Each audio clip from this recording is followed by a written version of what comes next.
Well, Kelvin, it's Christmas time. We're coming towards the end of 2020. It's been a hugely challenging year on so many levels, but we'll begin our look back really on the pitch. And with that promotion in the summer, 2020 has to go down as a successful year on the pitch. I think so. Overall, coming off the back of the last two results we've just had, it doesn't feel that way. Obviously, I think everyone agrees, and I'm sure we'll talk about that in a bit.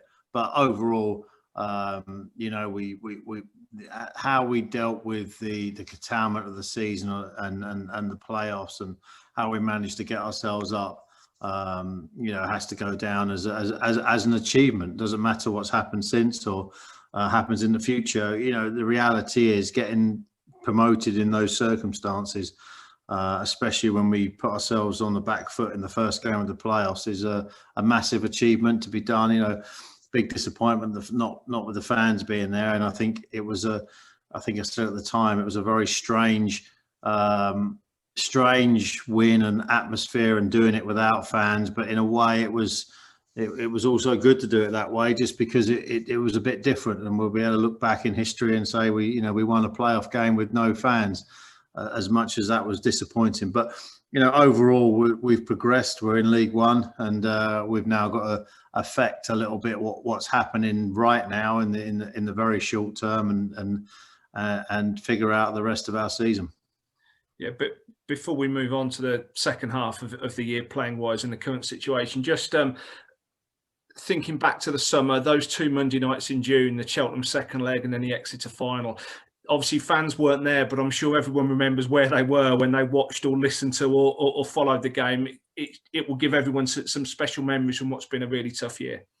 Absolutely. It's very strange to look back, because I've not been back into the UK since March. I think I flew back middle of March to the US after being in the UK, and to think where we are now to what we were thinking at the time is just an incredible experience for us all. And it's been a real challenge. We've had some major positives, a lot of negatives, and as a country and as a society, we're all dealing with this in different ways. And it seems as though every time we turn the corner, it gets more challenging. And we potentially get fans in, and then we don't get fans in, and we've got fans in again. And it's been strange. And I think that's the overriding emotion of all of it is strange. And obviously our thoughts go to everyone that's been really affected by this virus, and it still was a struggle for a lot of people. As I've said before, my friend got it quite bad. I've actually just recovered from it. I was out for a couple of weeks. Luckily, touch wood for me, it was just a bad cold, but it still has an impact. There's a lot of anxiety that goes along with it. My son got it at the same time, and again, it was a bad cold for him. But for other people, it's been a lot worse, and we can't forget about that during this time, especially at the time at Christmas. And people can see some family members, people can't see some family members. I can't even imagine what it's like in England, if I'm honest. Florida's a lot different. My son played in a soccer tournament today, and there was probably 18 pitches there, all with a lot of games. A lot of people around, and I almost feel like we're back to normal. And I was driving home from it yesterday, and my mum sent me a text about Tier 4 for London, and it's amazing really to think that's where everyone is in the UK. So hopefully we can turn the corner. The vaccine's coming out, and that's the important part of people feeling confident again to get out and about, and hopefully the numbers get under control. Because of all the difficulties people have had this year, football has been a distraction, a wonderful distraction for a lot of people, albeit they haven't been able to attend many games, but at least they've been able to follow the matches, watch them online, listen to them. So things like the promotion success in June must have given, well, I'm sure it did give Cobblers fans everywhere a huge lift. I don't think it was a wonderful distraction the last week, Gareth, to be honest, totally honest with you. But overall, absolutely, it's been, there's been a lot of football on TV. There's a lot of, I'm pleased that the games have continued. I'm pleased the season's restarted. I'm pleased we're able to get fans in limited numbers. Those are the real positives of what's happened, and it does show you. It shows you how important football is to society in the UK. So I apologise with dogs playing in the background, but it definitely shows you how important it is, and long may that continue. The amount of games on TV, even over here, and even today, we've been watching 3-4 games today, and that's a positive part of all this. Just before we move into more recent things, just to get your memories, I know you were back in the UK, it seems ages ago now, but in January, February, and the FA Cup run we enjoyed last season that ended at Pride Park at Derby, which again, it seems such a long time ago when we could take 4,000 fans to Pride Park, and we had that game against Derby at the PTS that was on TV and a capacity crowd. It does seem such a long time ago, but again, that was, I'm sure as people look back at the year, those games were highlights, and the FA Cup run of the early part of 2020 is something else that will stick with them. Yeah, absolutely. Listen, we all know football has a short-term memory problem. Football fans and all of us, really, we forget things very, very quickly in this game, and you're used to it. You get used to it, and you're right to remind me. For me, we didn't have a great cup run in the FA Cup this year, so it does knock away some of the positives, not necessarily the positives, but it does knock away the memory a little bit. But when you do get reminded and you actually go back and you go, yeah, you know what, we had a fantastic run. That Derby game was something special. I had fans telling me it was, what a night they had, even though we lost in the replay, but what a night they had at Pride Park. So, we have to take some credit from that, in the sense of it was the best cup run. You'll have to remind me exactly how long, but it was the best cup run for so long. And that's why, as this window is so important for us to get back to, get back to winning some football matches again. Yeah, let's just talk about the second half of the year on the field. We've moved up to League One. I think everyone recognises there is a difference in levels between League One and League Two, the standard of League One. Nicky Adams has said this season he's never known a standard quite so tough. So what have you made of sort of the let's call it the first half of the season? Definitely mixed. I think we started, I think it's fair to say, I think it was harder for us. I do believe it was harder for us because of the playoffs. And we had a lot less time to actually get prepared, and our recruitment process was somewhat affected. I believe that's not an excuse. It's just a reality, and we've got to deal with it, and we've got to be better in January. I think we had a terrible run of injuries at the start of the season, and we had some tough games, and I think we added a couple of players. In Ricky, somewhat of definitely Alan Sheehan, and I think we then went on a decent run. I think that statistically, 480 hours or something, or 450 hours. I think someone told me the other day, and not conceding from open play. So we really solidified at the back, and where we'd conceded way too many goals and etc. But then. We went on a decent run. I think Sean came in and did very well, and then him getting sent off in that game, really, it turned again. Alan Sheehan missing, and a couple of other key injuries. We've forgotten we had Joe Nuttall, in the building, injured out. Millsy's out. It's been out for a long time. These are big players for us, and so we've struggled, and it is that we do have a small squad, and the squad numbers, the salary cap, and the squad numbers have had an impact, and then we struggled in the last two games, pretty much unacceptable, really, in terms of, and we've as a group we've taken it on the chin. We've talked about it a lot. I think the most disappointing thing for me and the fans, or I know the fans, but definitely for us is that even the two goals we conceded in the last couple of minutes in each of the games. But I know the players are aware. Keith's obviously fully aware, and and now it's a case of putting that right. And it's not just saying it; it's actually now doing it. And we've got to look at we've got to look at what we're going to do in January and have a serious look at the recruitment and I think the players will admit some of them have come in and not done it. Some of the players have not necessarily stepped up from last year, and we've got to look at that, and we've got to look at how we make the right changes and to get the right players in the building to ensure that we finish the season stronger. It's a long way to go. We've got, I think, 27 games left, I believe. And so there's a long way to go. And there's been some good performances in mixed in. And we've been doing this long enough that now, especially, we're not going to get carried away and be knee jerk and panic and et cetera. I think, as disappointing as the game was on Saturday, I still believe that the players were playing for the shirt. I don't think anyone can turn around and say, we turned it in necessarily. You can see in the two at the end, they were disappointing, but the players are putting the effort in and they're working hard in training, etc. But we just need to add a little bit of quality to the group, League One, a bit more of a League One quality to the group. And everyone, I think everyone's on the same page. I don't think there's no one in that group could look at us and look at us and say we're not, we're good enough at the moment, or we have been good enough. We've been good enough in patches. You go back to the Fleetwood game and Burton games, and we have definitely can compete, and we are above the line, as it were, right now. But we've now got to go. We've definitely got to look at this January window to put a better product on the pitch.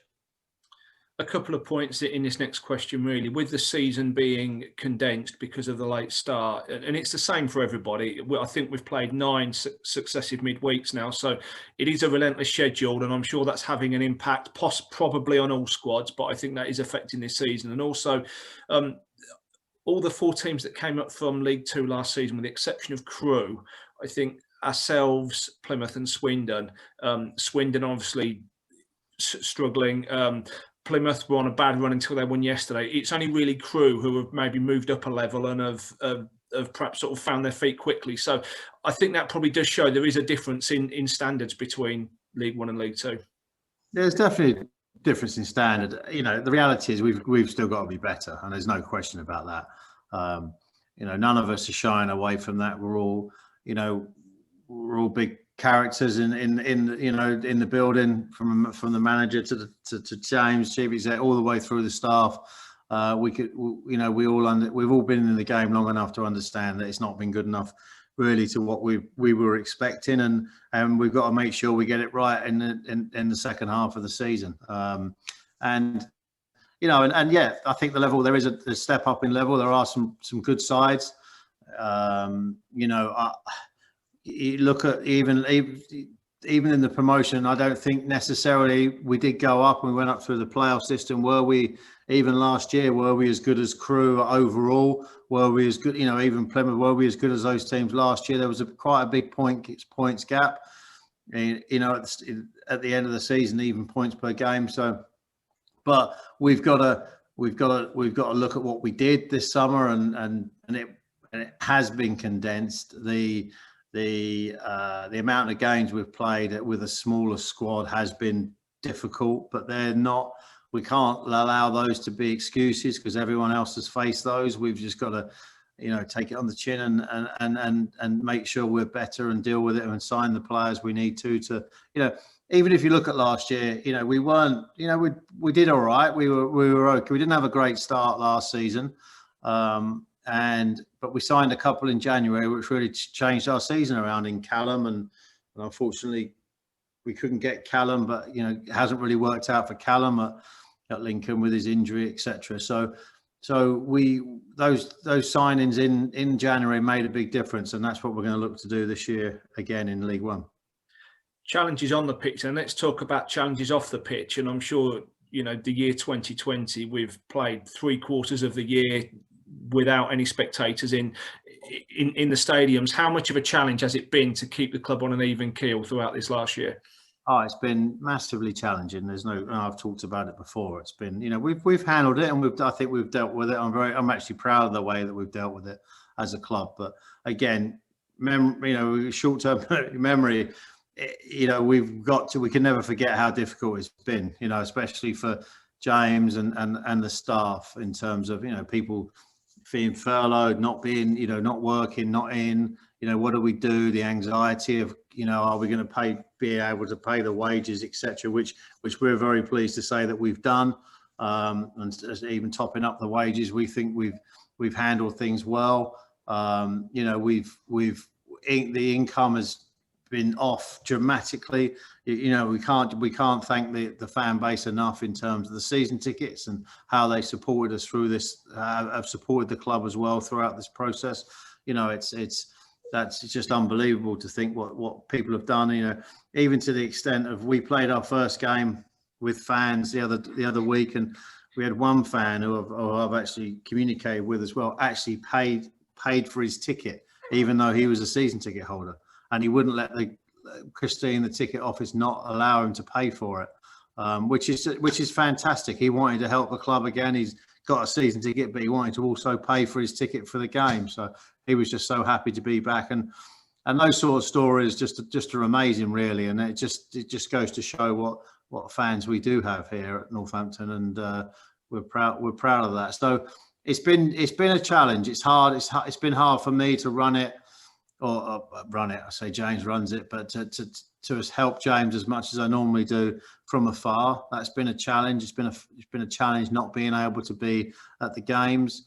It's been a challenge, not being able to interact with people, talk to people. And I think everyone's faced this probably in their own workplace. Zoom was great. Zoom is great. It was great at the start, and it was quite exciting. But I think there's a Zoom fatigue that kind of comes in, and people do get, people want to actually have some, face-to-face interaction, not just over a computer. So that's been a challenge, but it's been a challenge for everybody. So, we as we do at this football club, we get on with things, and we get on with stuff. It might not be perfect. The way we do things, the decisions we make might always be perfect, but we get on with it. We try and do our best, and that's what we're going to do. And that's how we'll continue facing this pandemic as a club. Some heartwarming stories of support and messages from season ticket holders throughout the year to offer their support to the club, and also some heartwarming stories in the community, that the community trust, the way they've stepped up to the plate and sort of led the club's response to COVID-19. I'm thinking in terms of helping people who are isolated, tackling loneliness, keeping everyone informed, the interaction with the players and the messages. I think as we come to the end of 2020, the community trust can be hugely proud of their work this year. Yeah, I think actually going through COVID myself personally, it really brought that home to me, and really made you realise how lonely isolation is, or quarantine. As you know now, Gareth, as you're going through it yourself, luckily without the virus, but with the exposure you had. But it does change your thinking a little bit in terms of that, and how important it makes you realise how important it was for us as a club to be part of that, and to ensure that we were talking to people. I'm lucky we're in Florida, the weather's quite nice. I could get out onto the back porch, and but to stay in your room for 10 days, 14 days, and I was put a bed in the office and stayed away from everybody in the house. It's just not fun, and being sick at the same time, it just makes it a little bit harder. So to be able to then realise what that is, for what people went through, especially early on when we didn't know as much as we did about COVID. People going through that isolation, being locked down for 12 weeks and things like that. It certainly hit home to me these last few weeks about how positive it must have been for us to be involved in tackling the loneliness, helping people out, dropping stuff off for them, and as a club really stepping up for the community. And we can't thank the community staff and the players and the management and everybody really for what we did in that time. And I think the club should hold its head up very high and be very proud of that. Yeah, I think in the next week, I understand there's some calls scheduled to go out from Christmas Day that, the staff are volunteering to ring people who are isolating on their own on Christmas Day just to check up on them. So just a word at this point as well about the education programme. It's clearly been a challenge, as it has been for everybody, but the education programme, the work those guys have done to keep the students educated, engaged, whether that be on Zoom or in person, depending on the restrictions at the time. And the pride they must have felt when Ethan Johnston came through in September to make his first team debut at Bristol City. Yeah, no, definitely. I think it's been I think with some of our squad challenges this year, to see some of the youngsters come through, education and youth team, and and credits John Brady and that staff as well as all the Jean and her team at the education. It's been great. We've had a lot of younger players come through and be part of the first team in a League One squad. You had Max just recently, Daishi come through. And a lot of players, and that always makes you proud as a club, as a chairman, to see that happening. And the education side of things was all right for them, because a lot of their stuff's online anyway, so it wasn't so bad. But also the football programs that were stopped, the academy football programs that were stopped. Even I have a couple of lads that I talk to a lot on Facebook from the disabled squad, and it was just so difficult for them that not being able to play their football on a Friday night, and the games in the Bobby League, etc., and the excitement they had when I think they're back in training now, and hopefully I don't think the tier stuff has affected their training, but the excitement of them back texting me and messaging me and telling me they were back in training on Friday, when they first started back. So yeah, it's been difficult, but it's good. The way, again, the education, the academies, the work that went into getting the first team playing was replicated all the way through into the academy and the education and everything that needed to be done. So there's just been a tremendous amount of hard work in very trying circumstances that has gone on for football to be played again, all the way through the club. And even the women's game, I think with the women's game has really stepped up a level or two and doing well in their league, and we've got some really good players in that group, and we're excited about what's happening there, and we've got some really good supporters in the women's game, and so it's that's exciting for us as well, and they've been through the same sort of challenges, and hopefully we're all going to come out the other side. Yeah, I think the female football programme is as strong at the club as it's ever been. You've got a women's senior first team they're going well. They've had a lot of frustration with opposition, squads contracting COVID and having matches called off, but the games they have played, they're flying in their league, and they've got the development squad. So it's becoming a really strong female football programme at the club. Yeah, definitely. Again, it's an area of the club that I'm proud of, and we as a club are very proud of, and they've really developed. And again, we're not as big as some other clubs, but we're starting to compete, and that's the important thing. Just to go back to the academy for a second, one thing that perhaps isn't widely thought of, but obviously when we won at Wembley in June, the academy's job changed overnight from preparing players for League Two football to having to prepare youngsters to come into League One football. So the distance they've got to travel on their journey is further. So with that in mind, probably extra pride that Caleb Chukwuemeka has made such an impression this year, and Max Dyche, who's come into the squad in the last couple of weeks, extra pride that those two lads have made the step up. Yeah, absolutely. It is a step up. So, fair play to them, and everyone in the department needs credit for that. Just coming back to an off the field subject, Kelvin, I appreciate with COVID and with sort of the on the field things we've been talking about, the East Stand has probably taken a back seat in people's minds over the last few weeks. What's the latest situation? It definitely hasn't taken a back seat with us. We feel we've made progress. It's changed a lot. What we've actually done is we're no longer speaking to NBC about it. We're because of, I'm sure most people are aware of this, but maybe not everyone. The NBC is actually going to cease to exist from April 1st as an authority. There's a new unitary authority called West Northants, I believe, which will have a new leader and a new chief exec, and we've we've notified NBC that we're going to move forward with West Northampton in the negotiations and the conversations, and now we've picked those up, and I got a call with Anna, the new chief exec, and on in between Christmas and New Year.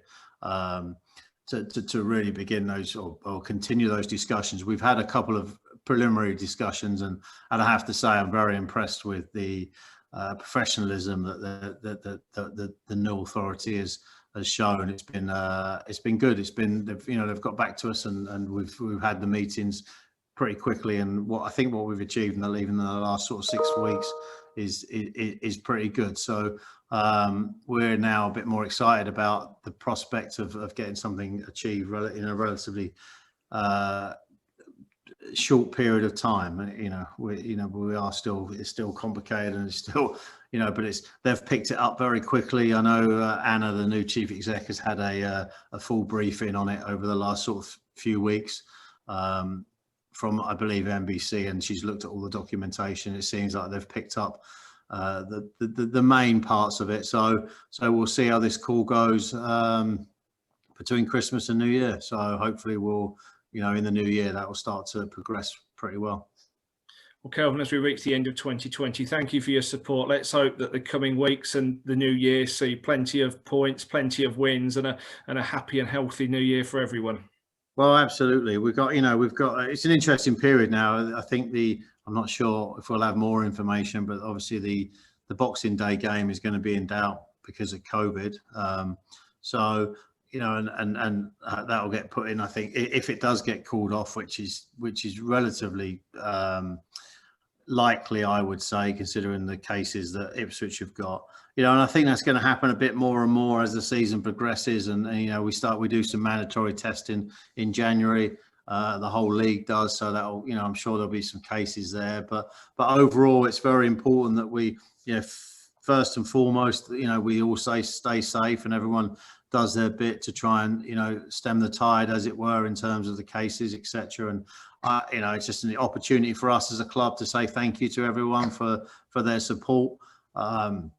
This is this last week especially, we've got to stick together, and we've got to, and we will, as a club, we're going to stick together, and we're going to learn from what happened over the summer, and try and kick on this in this January period, and from there, and finish the season strong like we did last year.